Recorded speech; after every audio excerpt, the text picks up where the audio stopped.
Well, Joel, I'm really happy you're here today with us Thank you on the podcast. We've never had someone who was so fit on the podcast before. Sorry for the rest of you who have been on the podcast before. Yeah. No, Joel is next level fit, and so I'm okay. You're okay. Yeah. Okay, but no one else. All right, so you came ready with like. I guess I came prepared. You came prepared for a wild time. You need lots of energy. What time do you wake up in the morning? So during the school year, I was waking up at 4 a.m. Whoa. Why? because I had class at 9. That's a lot of prep time. I got to get up. Do you curl your hair? Like, what are you doing? No, I get up, go in the sink, you know. Not go in this. Oh, I kind of do go into the sink because I'm dunking my head in there. So, what else? I mean, you have a really big sink. You're really climbing in, washing your body. I have a big head, so I need a pretty big sink. But no, I mean, this was. Hold on, a little story for you. When I first met Madison, everyone, that's my girlfriend, Madison. She worked at the Edge in Fairfield. Oh wait, she worked at the Edge? She did. Work at the Edge? Yeah, I met her just a random workout day once. She asked me to spot her on a bench, and I was like, it was me and my buddy talking, and she came up to us. She's like, "Hey, could you guys spot me on a bench?" And I said, "Works every time. Works every time." He said, "Sorry, friend, I got this." I pushed my buddy, so I said, "Absolutely." And then we started talking from there, and then I would wake up because she would only work 6 a.m. to 9, and I usually would want to work out. I work out for a long time, but at the time, I was doing an hour of cardio, and then the other hour and a half would be like working out. So like rest times and stuff, it takes me like a good in warm-ups. I'm probably there for 3 hours till like 7, 8 o'clock. I would get there at 5. So an hour of head in the sink, 3 hours in the gym. It would take me more 30 minutes to get ready than driving over there. I thought you were going to say 30 minutes with your head in the sink. Yeah, contemplating like, no, I'm just kidding. But I would go there just to see her because she had only worked 6 to 9. Whoa. So I'd have to make that window. And then I would talk to her for a while. Right, so how long did you spend talking to her, then an hour I was of cardio? there. Let's say I got to the gym at 4:30. I was leaving at 9, and I had class at 9. You know? I was spending my mornings there. But now I'm waking up 7 o'clock, 8 o'clock. Because she no longer works there.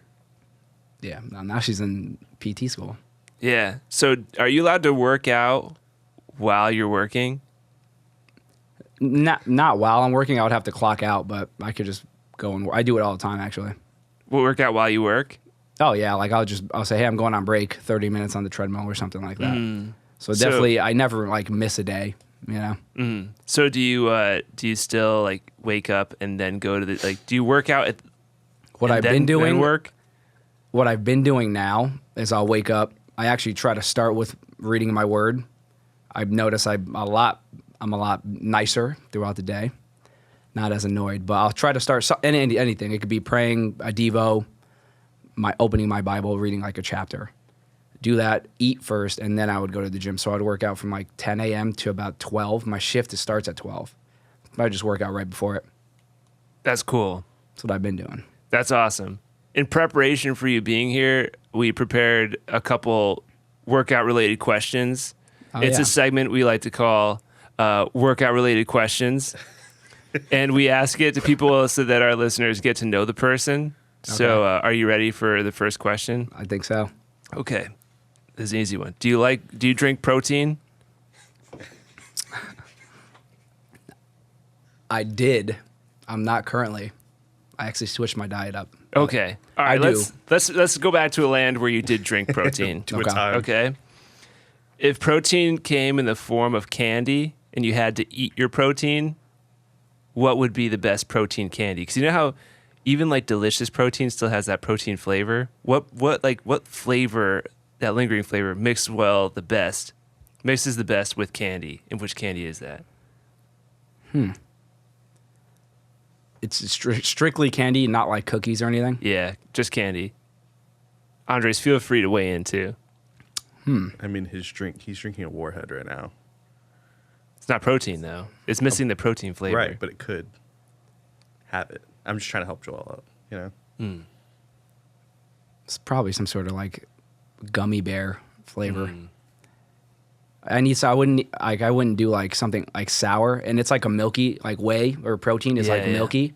It's like drinking like sour milk would probably not be like. But you're not drinking it, you're eating it. Oh, it's a protein candy. It's a protein candy.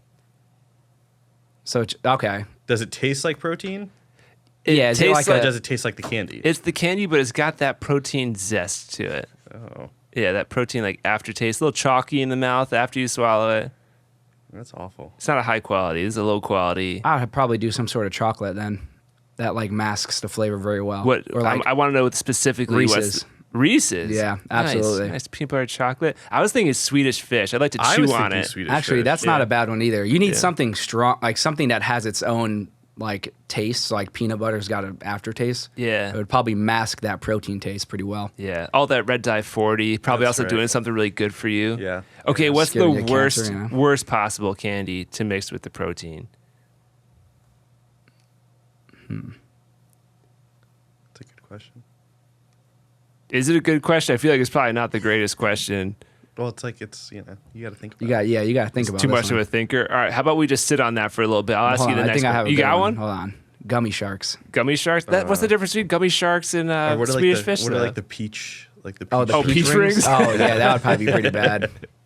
Oh man, Yeah, because those have like a weird, like, they taste like those have a weird aftertaste. right? Or like peppermint. I was gonna say grape lollipops because it would take forever to eat it. That's true. Oh, And like yeah. you'd have to eat so many lollipops in order to get a significant amount of protein. It's actually a good one, yeah. What type of lollipop though? Like a blow pop? Yeah, blow pop. You have to keep spitting out the gum. You're like, oh, I got to the gum again. That's the worst. Yeah, Gum lasts so short. it does. All right, next question. All right, you live in a world where cars can only drive like proportionally as fast as their drivers can run. Okay. Okay. Are more people motivated to be athletic, or do you think there's just like a bunch of like slow cars now?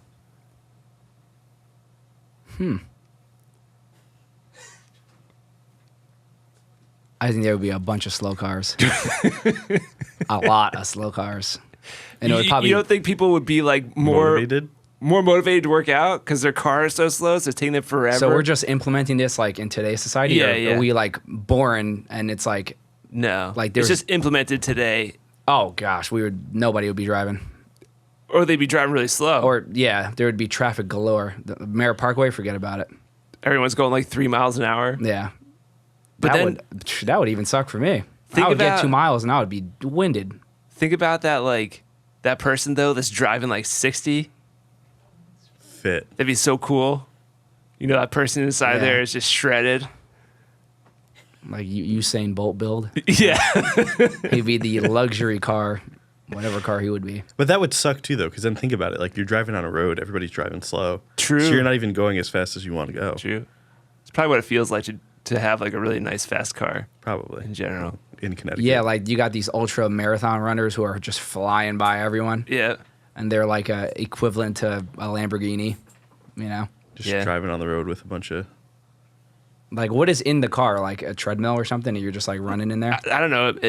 I didn't think that far. Okay, Rush just kind of has big ideas, you know, and they that's a good one though. I never thought about that. I think about it sometimes when I'm driving. do you actually. We would be. I mean, America as a whole would a lot of traffic. Yeah. It's Oh true. yeah. All right, Andres. All right, last question. It's not really a question, but since you work at a gym, Yeah. yeah, can you tell us a pre-workout story, like crazy pre-workout story, either for you or working at the gym that you've seen someone just like freak out on pre-workout? I got a couple. So first one, really weird. I didn't even know the kid. I kind of just walked in and just walked out. I walk in and he's sitting in the locker room and he's got just a can of beans. It's baked beans, and I'm like, oh, that's kind of weird. Puts a scoop of pre-workout in there and just mixes it up and starts eating it. It's like some young kid. I was like, he probably saw it on TikTok or something and said, oh, that's cool. You know. One crazy story for me. Well, not really for me. Actually, 2 times at the gym that I work at now. One kid, people throw up a lot when they take pre-workout. So recently, actually, I went to the bathroom. There's throw up all in the sink. no one just tells me about it. There's no cleaners there. So You got to put your head in that sink. put your head in it. like I got to clean it out. I'm like, this is disgusting. That's awful. But another time, this kid threw up, and it was like, I don't know if he was like, he must have, I was just projectile vomiting, and it's like all on the walls. I'm like, like you're walking into a crime scene. I'm like, what happened here? And this, I never ever even saw the kid. Did you see like pink goo? Just like, because like the pre-workouts could vibrant colors like blue or red.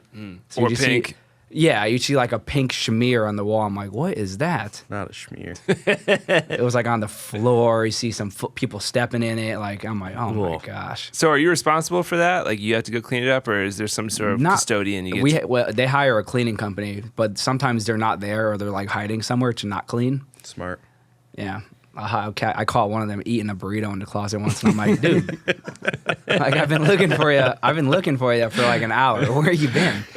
Taking a break. And then he knows he's in. I'm not gonna get him in trouble, but he looks at me in fear, you know. because he's refilling the tank to throw up that pink smear back on the wall. You know, But usually make it work for himself. they would be in charge of that. But like working at a gym though, you meet some characters, so Go on. people are just weird. Like we had one guy, he was like leaving treadmills on purpose, so like people would step on him and just like face plant. And it's like, what are you doing, dude? And, like leave, you know. We get people like you'd be surprised, people sneaking in all the time, like all types of weird stuff. That's funny. One time, a mistake that I did once actually. This kid, I was being nice, so I was like, yeah, he wanted to use our bathroom. So normally we're not supposed to let people use the bathroom. But I was like, you know what? Sure, go ahead. And I was feeling nice. Then something inside of me said, you know what? That wasn't probably a good idea because he looked kind of sketchy and he didn't have a membership. And then these two cops just come strolling in after. And they were like, you seen a kid about yay high, give me a description. I said, oh, man. I said, yeah, he's in the bathroom. And they were like, and they swear. And then they go run to the bathroom. Little did we know this kid was dumping drugs in the toilet and flushing it. Rough. The cops ended up arresting him. They didn't catch anything because technically I helped him get rid of drugs. Nice. You're an accomplice. I remember as soon as I let him by, I said, man, I shouldn't have let him in. But you know what? I let him through. That's what it was. Hey, you helped someone out that day. Apparently. You could have helped the police though. Yeah. But, you know, We have neither all- here nor there. but there's a lot of people steal stuff all the time there too. From the gym, like dumbbells. No, I haven't had that happen yet, actually, surprisingly. But recently we had somebody, he was just breaking into all these lockers with like a screwdriver or something. But we would walk in and all these people's locks are just snapped. People are missing. One guy lost $700. Somebody lost. Who's bringing that much money to the gym? That's what I said. He's like, I just went to the ATM and I pulled the money out. I said, well, I don't know what we're going to do about that. But because we don't have $700. But you end up sending all that stuff to like corporate, whoever our HR lady is. Yeah. That's crazy. In a cashless society, someone brings $700 to the gym. I know what I'm doing at the Edge later. Just going Breaking into Tommy lockers. Pickles with a screwdriver. You'd be surprised. It happens a lot. I had money stolen once Really? when I went to the gym. Yeah, I didn't put a lock. I was just about to say he probably was a no lock guy. Yeah, I just was running in. Sometimes it pays to be poor. I guess so. Yeah. All right, so Joel, we've just been in this series for a little bit that we're calling 808 Gospel. And if you want to hear the explanation of why it's called that, we just go back and watch episode Week 1. one. I was going to say season 1, episode 1, week 1. Episode 1 of what? Episode 1, I don't know. Week 1 of the series. All I remember was you talking about it was like you know how cars have the speakers in the back of the trunk? Yeah, some nice subs. Yeah, there you go. It was like something like a subwoofer. You could like feel it in your heart. Yeah. That's all I remember. You ever have that experience? Oh yeah. I've been in plenty of Acuras actually. Just a nicer Honda, so. It is. Yeah, I had a friend who had it was like an off-brand Ford Taurus. No, off-brand Crown Victoria, you know, like the old police cars. Yeah. But it was like the Mercury version, right? Mercury was, yeah. And like, Oh, I forgot about Mercury's. yeah, half of his trunk, and it was a huge trunk, was just full of this giant box with 2 huge subs in it. You couldn't hear anything else. It just felt like you were having a heart attack the whole entire time. So we've been in the series talking about the gospel, and how the gospel stories affect us. The gospel story affects us individually and moves us. And it's the story that like we feel and it resonates inside us. So I thought it'd be cool to have you here to talk about how the gospel has impacted your life. Because correct me if I'm wrong, like you weren't a believer for the majority of your life. Well, I believed, but I didn't live like that. Like I grew up coming to this church my whole life.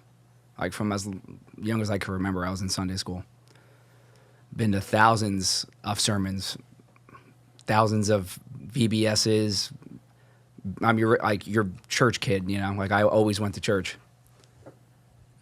But I mean, you could go to 1,000 sermons and you get nothing out of it, which is what I was doing. You know, I'm sitting there on my phone, or I'm falling asleep, or looking at some fly flying around, you know, whatever it is, but not paying attention to the word at all. But I guess I could lead into my testimony here. But for a long time too, I mean, I really am consider myself saved as of last year, and that's when I've noticed drastic change in my life. But like prior to that, I was always out, like, you know, partying, hanging out with girls, doing stuff I'm not supposed to be doing. But there was a point in my life where the conviction was gone. Like I used to feel kind of bad when I was younger, and then eventually I got to a point where I was just doing what I wanted to do. But one thing I remember now too is I was like, yes, I had all these friends, girls talking to me, I was having fun. Oh, there was always like, when I was alone, I was always feeling empty. Like, what am I missing, you know? And I look at it now as obviously I was missing God. But I think about it now too. I'm like, that's why these millionaires and stuff, they have everything, but they still feel lost. I was going to church my whole life, and I never even I didn't even know what I was missing. You know, it's like imagine somebody who never even stepped foot in a church. You know, like it just makes me feel bad now. I'm like, oh man, like I want these people to know the gospel, which is why I think it's important to share the gospel however you can, whether it's posting something on Instagram or talking to somebody about. It could be anything. Like God bless, simple as that. But that's something that I try to do. Even like at my job, I'm notorious for. I always try to get some like, if we're talking about something, I try to get like the like God in there, you know, because people are always like, oh, you know, you have like a good aura to you. I'm like, nope, not aura. It's God. Yeah. It actually happened here the other day. Some lady was like, you have a nice vibe to you, and I said, actually, it's God. So, thinking about that, right? So you went through majority of your life, like you grew up in church, around church people, but weren't living it out. What did you think about Christians who like were actually taking their walk seriously with God? Like if old you was to see you now, like what would he be saying about Joel? Like, oh, he's weird. Like, what probably is he doing? not weird, because again, I grew up with people like, for example, like my small group. Yeah. You had the kids who didn't really pay attention and messed around, which is me. Then you have some kids who were like actually there to listen, to learn, you know. I wouldn't say they were weird. It was honestly pretty normal to me, but if you brought me here a year ago and like said, hey, this is what you're going to look like in a year from then, I would have like probably been mouth dropped, you know. Like, what? Like, probably thinking, oh, that's not even possible, honestly. I wouldn't say I would think I'm weird. I would probably be pretty, like, just shocked, like shell-shocked almost. Yeah. Like, looking at, if you were you a year ago, looking at you now, is there, like, some sort of good or bad view, like interaction that you had with a Christian that you'd be like, oh, it's probably because I did this or because I became this type of person that I would become a believer a year from now? I don't know if that makes sense. Does that make sense? Not really. I kind of think. Fair. Are you saying like, a year ago, if I talked to someone who was Christian? Well, like, so did you ever have before you became a believer? Was there some sort of interaction that you had with Christians or certain people that made you hesitant to like want to believe, or it gave you like a bad taste in your mouth, or like made you, even the other side, like made you motivated and be like, you know what, maybe I should check this out when you're sitting home feeling empty and stuff? No, you know what though, is I wasn't really surrounded by like Christians. So I never really even the only people I may have talked to were people from Ignite, because my sister would bring people over. That would actually make me feel kind of like guilty almost, like, oh man, or like judged. And that was just myself. Like, they weren't even judging me, you know? Like, I was leaving the house, they're sitting there talking about, you know, I used to associate them and say, oh, they're like almost better than, I used to think that they were like better than me, better people. So I used to, I would just feel like convicted really now. Back then I didn't know what it was, but I used to be like uncomfortable around them or feel like I didn't belong, you know?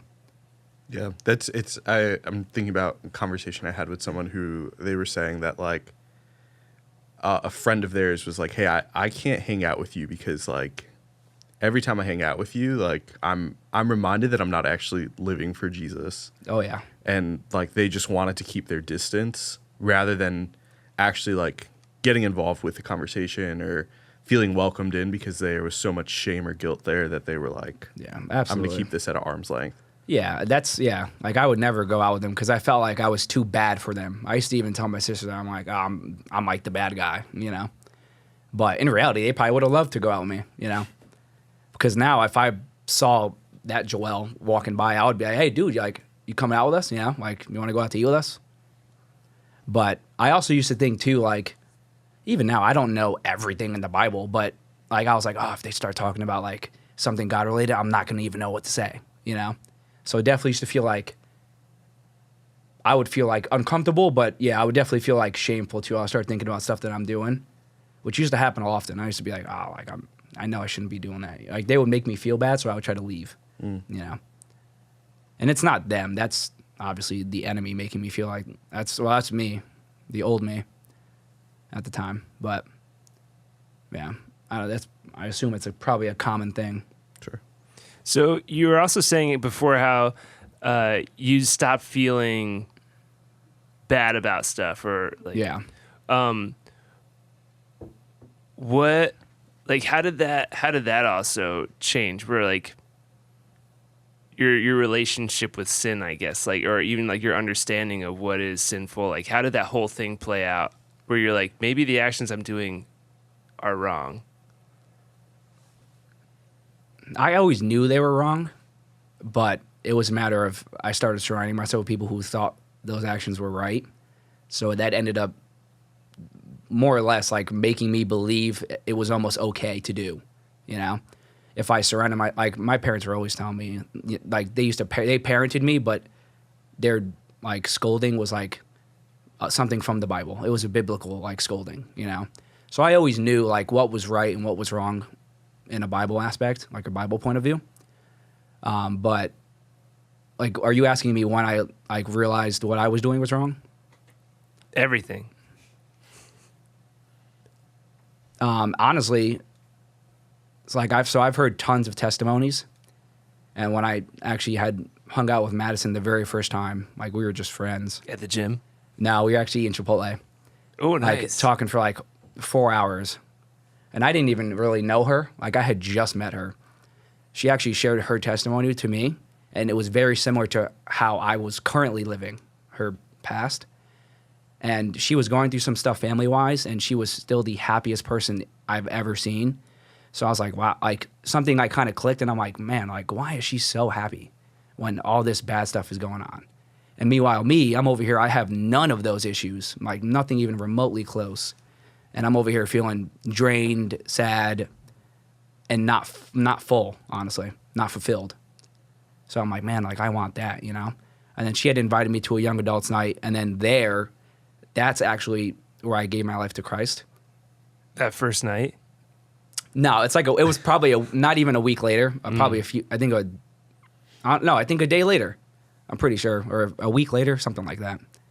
I know it was in October, but I remember when I had went there. I've been to like worship, like I've heard worship music hundreds of times, and this time it was like different. Like, it actually like I actually like felt it, the words, and I remember just sobbing. And I'm like, why am I crying? Like, I haven't cried in years. You know, I could not. There was a time in my life where I tried to cry and I couldn't cry, like non-existent. Now I'm a little crybaby, but so God softened my heart there, which I'm super grateful for. But I remember just sobbing, and she's sitting next to me. I'm like, oh, why am I crying in front of this girl? Like, what the heck is going on? Like, I'm embarrassed. I'm like, man, she's going to think I'm weird. I'm like, what? I've never experienced that. And then now I look back at it, and that's obviously God, he's present there. Like, he's trying to talk to me. And I remember the sermon just being like, I was so engaged into it, more than anything I've ever been engaged in my life, And I remember they did the,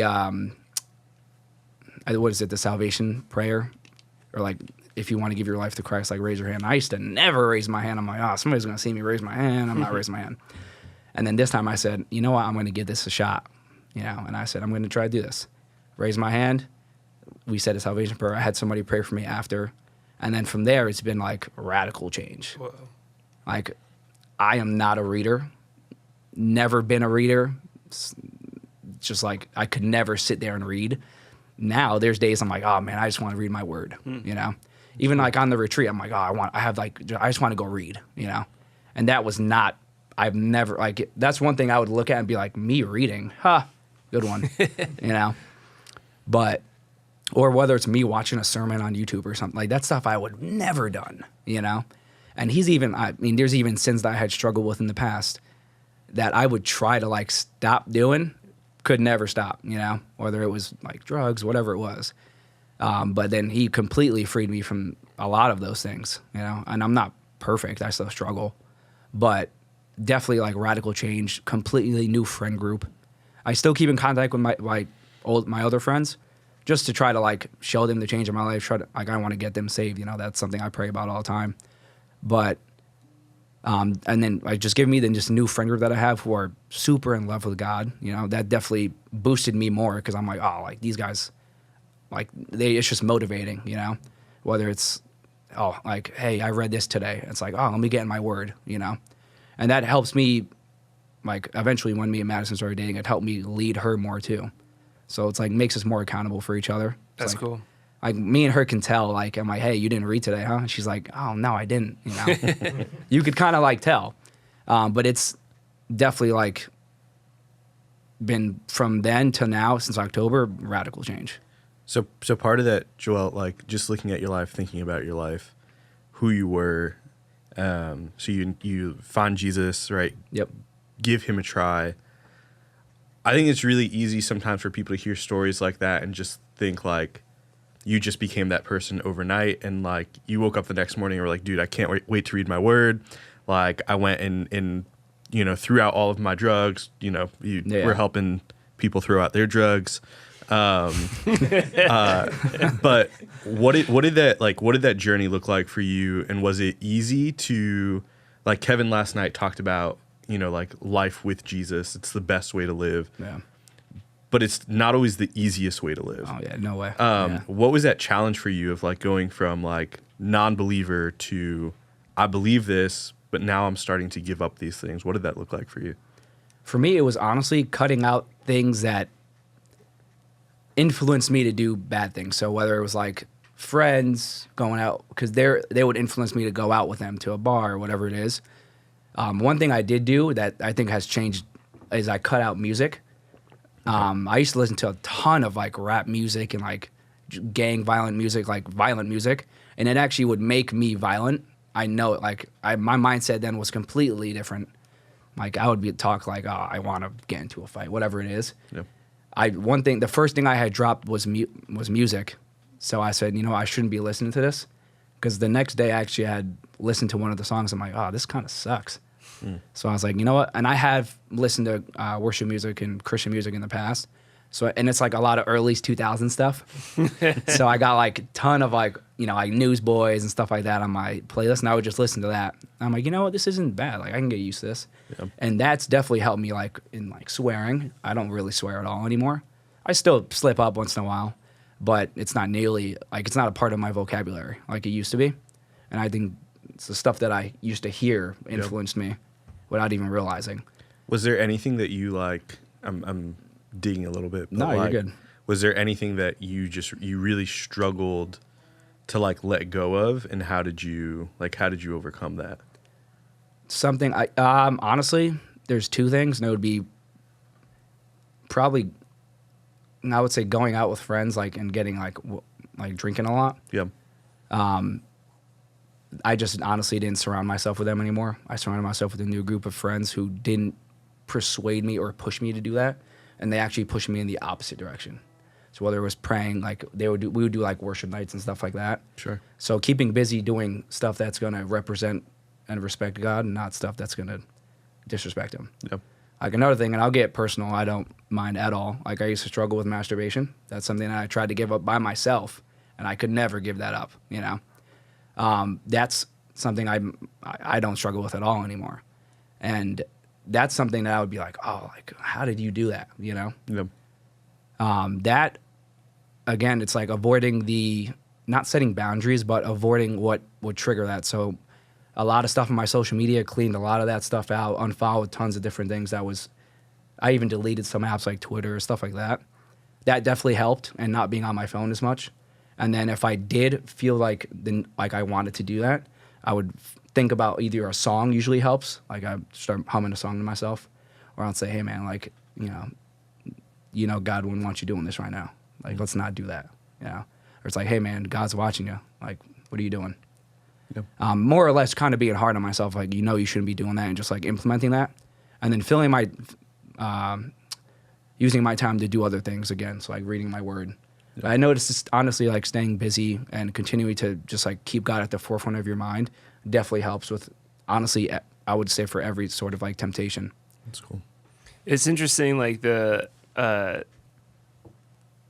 like adults, thinking about how there are certain things that we do that lead us into temptation and like a lot of like our sin struggles. Yeah. And that's something as a high school kid I never thought about. There was no like, oh, every time I do this, then I end up failing myself and sinning in this way. Yeah. But we had someone share at midweek a couple weeks ago about how all of his bad decisions seemed to stem from abusing alcohol. And it's like he could see like, oh, if he just cut out alcohol, then like a lot of his life would really come together. And that was kind of like a piece that was like a barrier between him and the Lord too, because he just started like he just started coming back to church after not coming to church for a decade or something like that. No.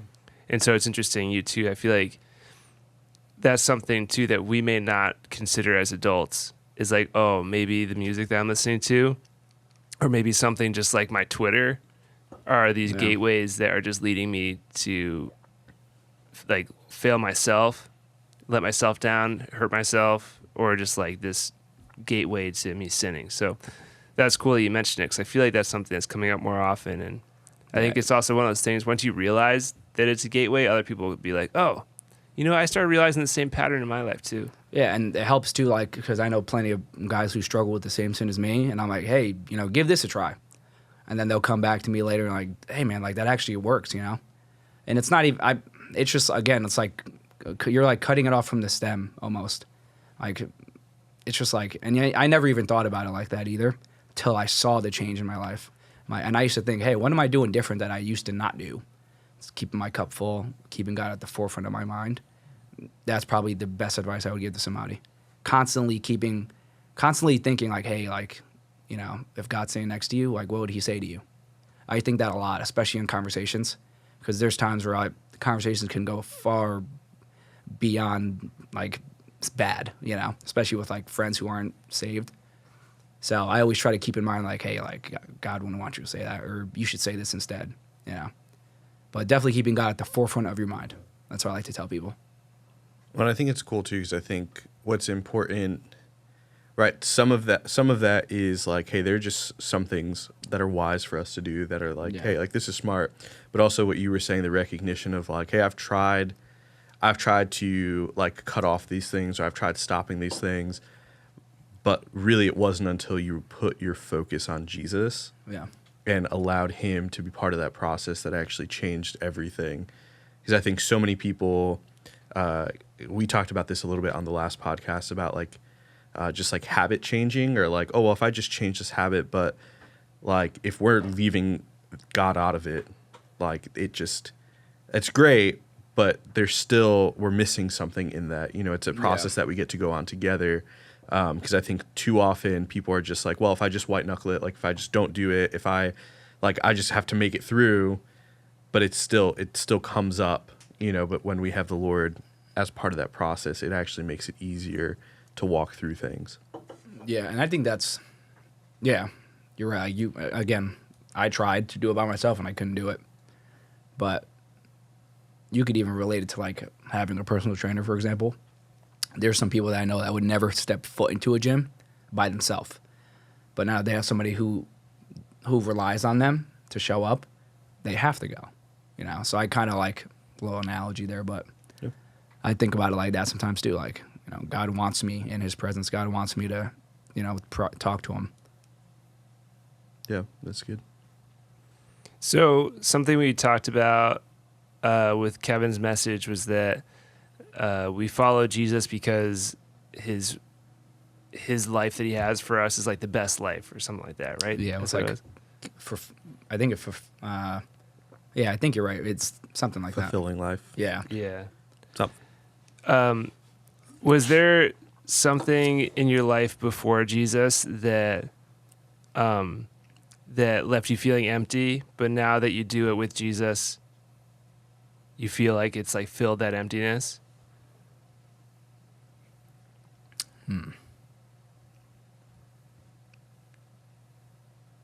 Definitely, like, honestly, being alone, like by myself, that's when I would feel the most empty. So like I used to sit like on top of my car, like just playing. And again, I would play sad music. It wasn't like God related at all. But now I could sit in my car or go on a hike by myself and be completely fine, just because I know God's there with me. So that's something I would say. Spending time alone definitely has changed drastically. What is that? Right, like even let someone into your mind. Like, what before Jesus? Like, what did those alone times look like, and then what do they look like? Like now, even in like, what were you saying to yourself maybe in those times, and like, what do you feel now like in those times? Honestly, so I have to think a little hard to think about what I was saying to myself, but it would be me like kind of bashing myself. It's like, like, you know, like, what are you doing with your life? You know, these people don't care about you. They don't like you. You know, it's like being hard on myself almost. Sure. Not being gentle on myself at all. So really harping myself, I would say. Now, I mean, I'll spend most of my time praying or reading. But I have that constant reassurance that I know no matter what is going on in my life, somebody will always love me and never turn his back on me. I used to always have a feeling of like, oh man, like people come and go. Like I would try not to get attached to certain people because I'm like, they're going to forget about me eventually. Super like depressing thoughts, you know. Now it's a complete 180 to that. I would say it's complete opposite. I'm like, I have somebody who relies on me no matter who I can count on no matter what. You know, God forbid, but if I was to lose everything in my life, I know I still have God. And that's something that I constantly tell myself, like, I know He's never going to abandon me. So just having that reassurance definitely keeps me fulfilled.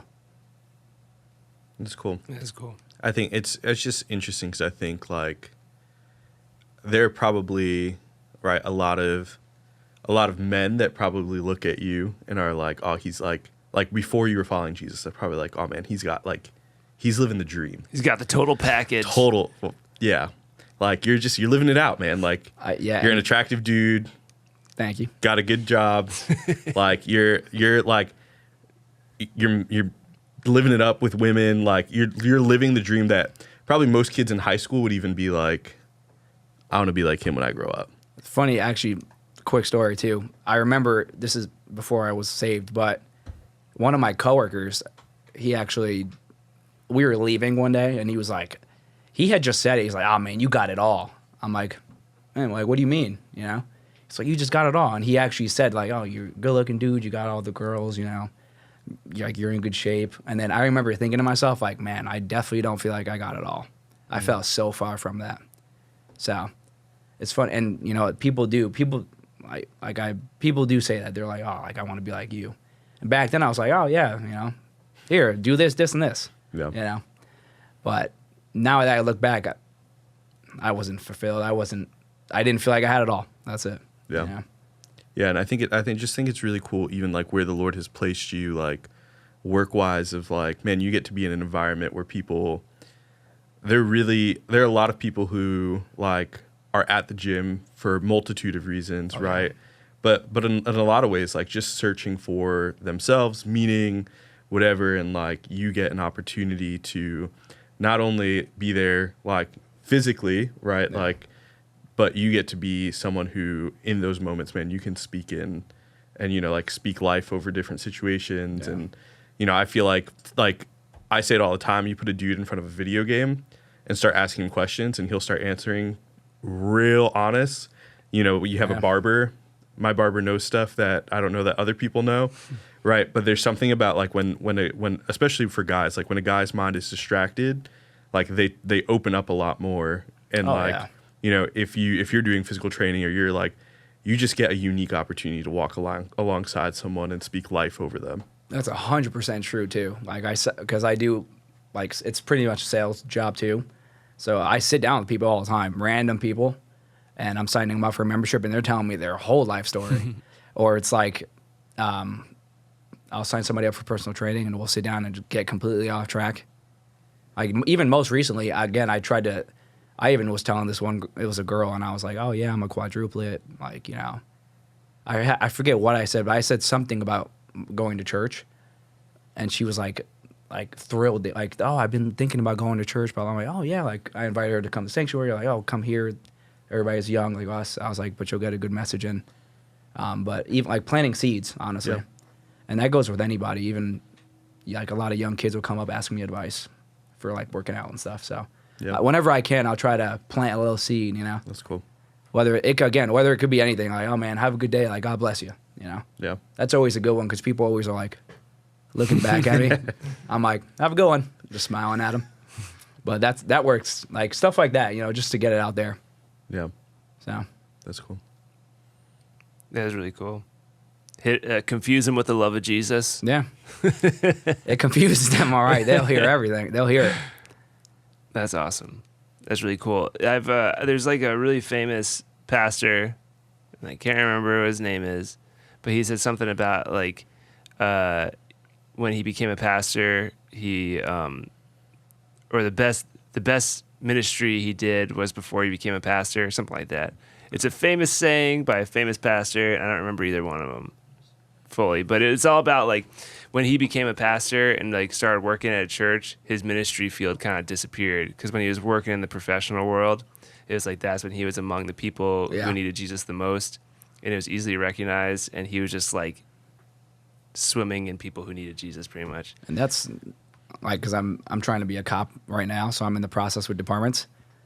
Like a main goal of mine would be, because I'm going to be dealing with people that need Jesus the most, you know, like bottom of the barrel people. So like my main thing will be like, hey man, like a big goal of mine is going to be spreading the gospel, because these are going to be people who have nothing going for them. So why not show them Jesus, you know, make their life a lot better. So when you pull Andres over for his really aggressive driving, you're gonna be like, bottom of the barrel. Bottom of the barrel, he needs a lot of help. I do. I need a lot of help. Zach's nodding yes. When Kevin said yesterday during his sermon, when he said, I need Jesus a lot, I was like, yeah, even me too. 100%. 100%. But Joel, I have one maybe last question. Yeah. What would you say? I feel like you really have like a grace on your life, and just an ability to communicate to people, like, hey, like to communicate with people who are maybe on that brink of like, I want to follow Jesus, but I don't know if I should. Like, what would you say to someone who's maybe listening to the podcast who's like I want to follow Jesus, but I don't know if I should. Like, I don't know if is it really worth it. Like, maybe like what's one piece of advice or I don't know, a tip you would give someone to like why they should? First and foremost, it definitely is worth it, I would say. But I could see somebody not wanting to do it because, I forget who said this, but they were like, they don't want to do it because there's too many rules, you know? Like, my advice to them would be like, it's not a bunch of rules. It's a relationship with God. Just to kind of keep that in mind. But honestly, it would be the best thing that they ever do for their life. So, and they'll be fulfilled. And if anybody is feeling like a void in their heart or like an emptiness, that can all be cured by accepting Jesus as your Lord and Savior. So, That's cool. Joel, thanks for taking time to come out here and talk to us. Of course. Thank you for having me. Have you ever watched this podcast before? I have. You have? Oh, yeah. How many episodes have you watched? Only one. Name a single He episode. said only one. Name a single episode. Which It was the episode one- did you watch? The most recent one with you and Andres. That wasn't me and Andres. That was Kevin. Kevin and Andres? Yeah. Rough. I don't Well, know. we did one before. Oh, it's probably the Ignite one. Ah. Oh, yeah, it was that. Yeah. It was just you and I. Is that It when wasn't- Andres gave the head mannequin head to the studio? That's been behind you the whole time. Yeah, isn't that creepy? That is kind of weird looking. Can you leave your ghost? We'll wash it out. Yeah. Can That'll we have be- that? Do you guys take like it's like a A okay. gift. Yeah. Yeah. We'll take it. I could leave like my shoe or something too. No, I'm just kidding. Really? That's a lot. I'm just kidding. What kind of shoe is it? Hold it up. It's a running shoe. He said he's Oh, not wow. athletic. He said he was the most athletic, and he said no. He's Who else would be? He's proved throughout this episode that he's the most athletic. Yes. He's like, I did an hour of cardio, An hour and a half of Sprinkling lifting. it in there. hour and a half of lifting, hour and a half of talking to a girl. Cool. All right. All right. It's officially Can's all over. yours. It's officially over now. We're taking the can. All right, now that we're off the record, tell us the secret.